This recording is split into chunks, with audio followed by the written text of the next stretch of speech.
Hello and welcome my dear students on my YouTube channel. आज आपकी chemistry. तो प्यारे बच्चों, आज के इस लेक्चर के अंदर हम बात करेंगे ऑर्गेनिक केमिस्ट्री की प्रॉब्लम, जो कि मेंस में और एडवांस में पूछी गई है। बेटा सारे क्वेश्चन बड़े कमाल के, अगर आप इनको सीखते हैं, समझते हैं, याद रखते हैं बेटा, तो आने वाले एग्जाम में आप बहुत ही अच्छा कर सकते हैं।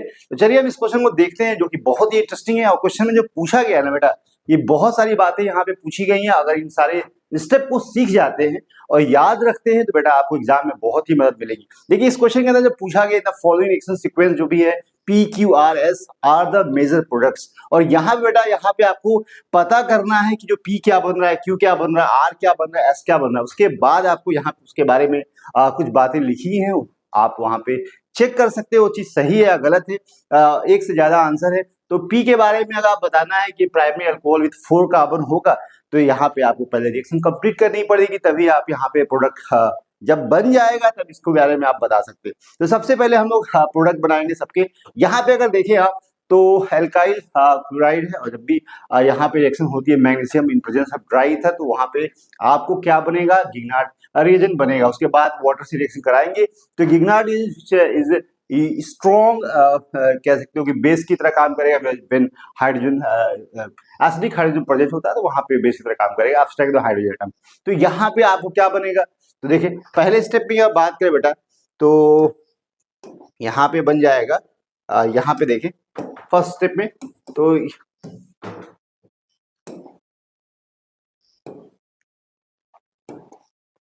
चलिए यहाँ पे क्या हो सकता है। देखिए ये जो है आपको इस तरह से अगर Cl है, और यहाँ पे अगर आपने Mg और ड्राई ईथर लिया है, तो इस कंडीशन बेटा आपको पता है कि यहाँ पे गिगनार्ड जो रिएजेंट बनता है, क्या बनता है, गिगनार्ड रिएजेंट बनेगा। जो कि अब यहाँ पे मैग्नीशियम क्या करेगा, मैग्नीशियम जो इसके बीच में इंजर्ट हो जाएगा, तो यहाँ पे आप लिख सकते हो इस तरह से Mg और यहाँ पे Cl, और इसकी जो वाटर से रिएक्शन हो जाएगा बेटा, तो यहाँ पे आपको पता होना चाहिए कि वाटर से जब रिएक्शन होगी तो यहाँ पे माइनस और यहाँ पे प्लस है, और ये हाइड्रोजन को अब्स्ट्रैक्ट करेगा, तो यहाँ प्रोडक्ट जो बनेगा आपको इस तरह से बन जाएगा, जहाँ पे H हो जाएगा। तो ये जो प्रोडक्ट आपको क्या बनेगा, P। तो इसके बारे में क्या पूछा गया है कि P is primary alcohol with 4 carbon atom. ऐसा है क्या, 4 कार्बन यहाँ नहीं है और प्राइमरी अल्कोहल भी नहीं है। इसका मतलब ये स्टेटमेंट क्या है, गलत है, आपको ये आंसर नहीं होगा। अच्छा, ये रिएक्शन जो हुई है एसिड बेस रिएक्शन यहाँ पे है, और यहाँ पे एल्कीन का फॉर्मेशन हो रहा है with 4 carbon number, not primary alcohol. तो 1 2 3 यहाँ पे 4 कार्बन है, ये बात सही है। तो यहाँ पे करना क्या था कि मैग्नीशियम को इसके बीच में डालना था, और यहाँ पे पहले गिगनार्ड प्रिपेयर करना था, उसके बाद वाटर रिएक्शन कराएंगे तो वहाँ पे एसिड बेस रिएक्शन होगा, और बेटा वहां पे आपको बनेगा एल्केन, ना कि प्राइमरी अल्कोहल। तो सेकंड स्टेटमेंट की बात करें, यहाँ पे जो दिया है कि क्यू क्या होना चाहिए, तो यहाँ पे देखो मैग्नीशियम को इंसर्ट कर रहा है यहाँ पे, और उसके बाद गिगनार्ड बन जाएगा। देन यहाँ पे CO2 से रिएक्शन करानी है, और वहां पे आपको ड्राई ईथर कंडीशन में then hydrolysis and sodium hydroxide. तो फाइनल प्रोडक्ट क्या होगा, क्यू के बारे में। क्यू के बारे में बोला गया है कि यहाँ पे जो क्यू है, undergo Kolbe electrolysis to give 8 carbon product. तो क्या बात ठीक है, देखते हैं। तो यहाँ पे अगर आप एक चीज देखें, तो यहाँ पे Cl है, और यहाँ पे Mg के साथ रिएक्शन होती है ड्राई ईथर में, तो क्या हो सकता है बेटा, यहाँ पे आपको बनेगा Mg और यहाँ पे Cl, ठीक है, ये माइनस और ये प्लस हो जाएगा। अब इसके बाद यहाँ पे CO2 के साथ रिएक्शन करानी है, तो ये पता है नेगेटिव है या पॉजिटिव है। यहाँ पे न्यूक्लियोफिलिक एडिशन शो करेगा इस तरह से, और यहाँ पे आप लिख सकते हो CO, यहाँ O माइनस, यहाँ पे Mg और यहाँ पे जो भी है Cl, ठीक है। अब इसके बाद क्या होगा, अगर आपने इसकी हाइड्रोलिसिस करा दी, यहाँ पे हाइड्रोलिसिस करा दी इसकी, तो बेटा आपको क्या मिल जाएगा, यहाँ पे मिलेगा CO, यहाँ पे OH है जी, ये तो दिया है। हाइड्रोलिसिस के बाद सोडियम हाइड्रोक्साइड के साथ रिएक्शन है बेटा। तो यहाँ पे अगर आपने देखे सोडियम अगर हाइड्रोक्साइड के साथ रिएक्शन कराते हो, तो क्या होगा, यहाँ पे एसिड रिएक्शन होगी, ये हाइड्रोजन एसिडिक होगा, सॉल्ट बन जाएगा। क्या बन जाएगा, सॉल्ट। और यहाँ पे आपको CO और यहाँ O माइनस और यहाँ पे Na प्लस। और ये जो कंपाउंड बन रहा है ना, ये कंपाउंड के साथ अगर आपने यहाँ पे देखिए इलेक्ट्रोलिसिस यहाँ पे होगी, एसिड का सॉल्ट है, और यहाँ पे जब भी इलेक्ट्रोलिसिस करते हैं तो एनोड और कैथोड की बात करें, सबसे पहले यहाँ जो इलेक्ट्रॉन निकलता है एनोड पे, ठीक है, और यहाँ पे ऑक्सीडेशन रिएक्शन होती है, ऑक्सीडेशन। तो क्या होगा, ऑक्सीडेशन होगा तो यहाँ पे 2 इलेक्ट्रॉन निकलेगा, तो यहाँ पे आपको बन जाएगा इस तरह से। अगर हम रेडिकल का फॉर्मेशन होगा यहाँ पे, और यहाँ पे आपको CO2 निकल जाएगा, 2 यहाँ CO2 निकलेगा। अगर आपने तो बेटा यहाँ पे दो अगर निकलेगा तो दो CO2 निकलेगा और यहाँ पे आपको जो कि यहाँ पे रेडिकल बनाएगा।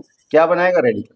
और ये दो रेडिकल आपस में अगर कंबाइन होते हैं इस तरह से तो क्या बन सकता है बेटा? यहाँ पे 8 कार्बन बन सकता है।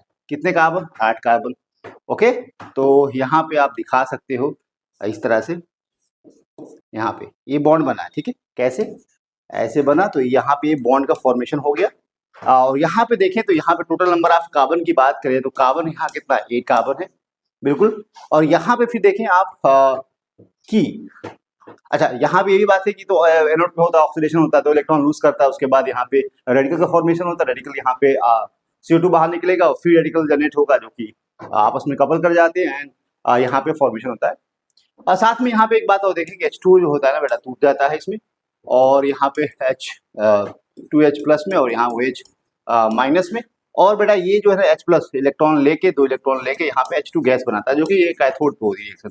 तो एनोड और कैथोड पे रिएक्शन होती है। यहाँ पे कह सकते हो CO2, एक बात यहाँ लिख सकते हो कि जो CO2 है प्लस यहाँ पे जो जो प्रोडक्ट बन रहा है आपका, ये जो है आपका एनोड पे होता है और कैथोड पे, और यहाँ पे आप H2 गैस निकलती है। कभी कभी क्वेश्चन पूछा गया है। तो ये जो रिएक्शन हो रही है, तो ये बात क्या सही है? क्यू के लिए एकदम सही है। यहाँ पे Q undergo Kolbe electrolysis to give 8 carbon product, ठीक है। नेक्स्ट यहाँ पे आर के बारे में बात करें कि यहाँ पे मैग्नीशियम डाइऑक्साइड रिएक्शन करते हैं, तो यहाँ मैग्नीशियम आपको डालना है और यहाँ पे CH3 CHO के साथ रिएक्शन करानी है, एस्टर रिएक्ट साथ में, देन H2O और देन ऑक्सीडेशन कराना है। तो क्या बनेगा प्रोडक्ट? देखें यहाँ पे आपने क्या करना है बेटा, यहाँ पे आपने Cl है और यहाँ पे मैग्नीशियम के साथ ड्राई ईथर यूज करेंगे और यहाँ पे आपको बनेगा, ठीक है, Mg और यहाँ पे Cl, ये माइनस हो जाएगा और ये प्लस हो जाएगा। अब इसके बाद यहाँ पे साथ में लिया गया है एसिटल्डिहाइड CHO और यहाँ पे CH3। और एक बात ध्यान रखना बेटा, इसके साथ यहाँ रिएक्शन होगी और ये बॉन्ड टूटेगा, अल्कोहल बन जाएगा इस तरह से। अगर यहाँ पे OH हो जाएगा और यहाँ पे CH3, यहाँ पे आपने हाइड्रोलिसिस भी कर देनी है, तो फाइनली प्रोडक्ट आपने ये बनना है, ठीक है। इस कार्बन को सिर्फ यहाँ जोड़ देना, अल्कोहल बन जाएगा। अब क्या करना है? अब क्या करना है?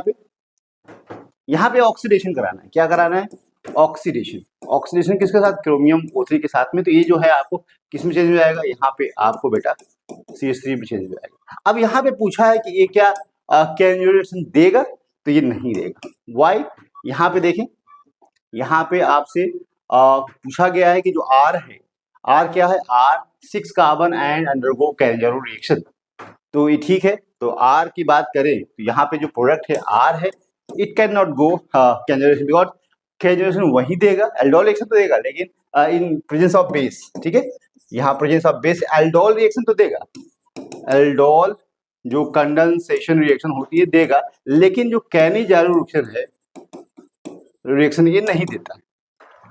बात समझ? क्यों नहीं देता? क्योंकि अल्फा हाइड्रोजन है ना। इसमें क्या होता है? ऑब्सेंस यहाँ पे जो प्रोडक्ट बन रहा है ना, यहाँ पे अल्फा हाइड्रोजन है, और जब भी अल्फा हाइड्रोजन प्रेजेंट होता है तो वहाँ पे आपको एल्डोल रिएक्शन होती है, एल्डोल कंडेंसेशन रिएक्शन होती है, बट नॉट यहाँ पे कैंजर रिएक्शन। कंडीशन क्या होती है? कैंजर रिएक्शन जब भी पॉसिबल है जब यहाँ पे अल्फा हाइड्रोजन प्रेजेंट ना हो। तो यहाँ पे जो एस्टर यहाँ पे आप देखें तो इस तरह के फंक्शनल प्रेजेंट होते हैं या इस तरह की मॉइकी प्रेजेंट होती है, तो वहाँ पे आपको एल्डोल रिएक्शन नहीं होती है, कैंजर रिएक्शन होती है। और यहाँ पे अल्फा हाइड्रोजन है इसके रिस्पेक्ट में, तो वहाँ पे बेटा आपको रिएक्शन एल्डोल रिएक्शन होगी। तो यहाँ पे आपको कैसे कैंजर रिएक्शन तो हो नहीं सकती, अल्फा हाइड्रोजन यहाँ प्रेजेंट है, दैट्स मीन यहाँ पे एल्डोल रिएक्शन होगी, कैंजर रिएक्शन नहीं होगी। बात क्लियर है? फिर इसके बाद देखिए यहाँ पे जो नेक्स्ट स्टेटमेंट जो दिया हुआ है यहाँ पे कि जो अल्कोहलिक सोडियम साइनाइड, यहाँ पे आपको रिएक्शन होगी। देखिए तो यहाँ पे क्या होगा? सबसे पहले आपको यहाँ पे रिएक्शन होगी, SN2 रिएक्शन होगी और आपको यहाँ पे बनेगा। उसके बाद यहाँ पे रिडक्शन कराना है, तो हाइड्रोजनेशन बोलते हैं इसको, और यहाँ पे निकल H2 प्रेजेंस में यहाँ पे होगा तो आपको प्राइमरी एमीन बनेगा। और प्राइमरी एमीन जब बन जाएगा उसकी रिएक्शन कराएंगे chloroform in presence of potassium hydroxide. तो यहाँ पे इसको बोलते हैं कार्बो अमाइन टेस्ट भी बोल सकते हैं, यहाँ इसको आइसोसाइनाइड टेस्ट भी बोल सकते हैं, जहाँ पे आपको आइसोसाइनाइड का फॉर्मेशन होता है। अच्छा, यहाँ पे जब आइसोसाइनाइड बन जाएगा उसका आप क्या करोगे? यहाँ पे रिडक्शन कराएंगे तो यहाँ पे आपको सेकेंडरी एमीन बनेगा, जो कि यहाँ पे मैंने बता दिया है। अब यहाँ जो प्रोडक्ट जो बन रहा है जो प्रोडक्ट बन रहा है यहाँ पे कहा गया है कि S is a primary amine with 6 carbon atom. तो यहाँ पे आप देखें एस प्राइमरी एमीन है क्या? नहीं, प्राइमरी एमीन तो नहीं है। एस क्या है? सेकेंडरी एमीन है। तो correct statement about P Q R S आप कह सकते हो कि यहाँ पे सही जो आंसर सिर्फ क्यू के रिस्पेक्ट में यहाँ पे दिया हुआ, बाकी सारे ऑप्शन कैसे हैं? गलत है, ये भी है। तो आई होप ये प्रॉब्लम आपको अच्छी लगी है, समझ में आई है। इसी तरह की प्रॉब्लम जेईई एडवांस में पूछी जाती है, एडवांस लेवल की। और अगर आप क्वेश्चन की प्रैक्टिस नहीं करते हैं, रिवाइज नहीं करते हैं, तो बेटा क्वेश्चन मुश्किल हो सकता है करने में, आपको दिक्कत आएगी। लेकिन कॉन्सेप्ट अगर आपका क्लियर है तो इस क्वेश्चन को आप कम समय में भी कर सकते थे। थोड़ा सा यहाँ पे ट्रिक बनाना था। देखो यहाँ पे क्या होता है कि आप बहुत ज्यादा मैकेनिज्म करेंगे, बहुत ज्यादा लिखेंगे, तो फिर आप थोड़ा सा लेंथी क्वेश्चन बन सकता है। लेकिन आप ट्रिक यूज करें तो यहाँ देखो मैग्नीशियम प्रेजेंट राइट है, तो यहाँ पे सिंपली आपको डायरेक्ट बनाना है। यहाँ पे आप यहाँ पे मैग्नीशियम बना देना है, यहाँ मैग्नीशियम इंजेक्ट करना है, और यहाँ पे आप नेगेटिव बनेगा डायरेक्ट एच, मतलब यहाँ पे इसका मतलब है एच बन गया। ठीक है, यहाँ पे एच बन गया, ये हटा दीजिए। तो ये प्रोडक्ट बन रहा है और इसके बारे में बता सकते हो कि हाँ, यहाँ पे जो कि प्राइमरी एमीन प्राइमरी बिल्कुल नहीं है, यहाँ पे गलत स्टेटमेंट है। यहाँ पे मैग्नीशियम का सीओडी कराएंगे तो यहाँ पे पता है कि यहाँ पे सीओएच जुड़ जाएगा सिंपली, और यहाँ पे आपको पता है कि यहाँ पे सॉल्ट बनेगा तो इसकी इलेक्ट्रोलिसिस हो जाएगी। जब भी एसिड पड़ेगा उसकी इलेक्ट्रोलिसिस होती है। अच्छा, यहाँ पे अगर देखिए मैग्नीशियम यहाँ इंजेक्ट करेंगे तो यहाँ नेगेटिव हो जाएगा, और यहाँ अटैक करेंगे तो यहाँ पे सीओ, देखो यहाँ पे अटैक करेंगे तो यहाँ पे जब भी पीएच से अटैक करेंगे या जो CH3 है यहाँ पे, तो यहाँ पे इसका अटैक यहाँ होता है और यहाँ अल्कोहल बन जाता है। तो आप ऐसे जोड़ भी सकते हो डायरेक्ट यहाँ पे OH और यहाँ पे CH3, और सॉरी फिर ऑक्सीडेशन कराना है तो यहाँ पे इस तरह से बना दे। तो आप देखेंगे तो वहां पे आपको इस तरह की चीज नहीं होने वाली है जो आपको कहा गया है। यहाँ पे देखिए तो यहाँ पे भी मतलब कम समय में क्वेश्चन को बना सकते हैं। ट्रिक यूज करिए, डायरेक्ट आंसर बनाए। प्रैक्टिस आपको परफेक्ट बनाएगी। आप क्वेश्चन कम समय में करने के लिए मदद करेगी, लेकिन अगर आप प्रैक्टिस करेंगे तब। ठीक है, चलिए नेक्स्ट क्वेश्चन करते हैं।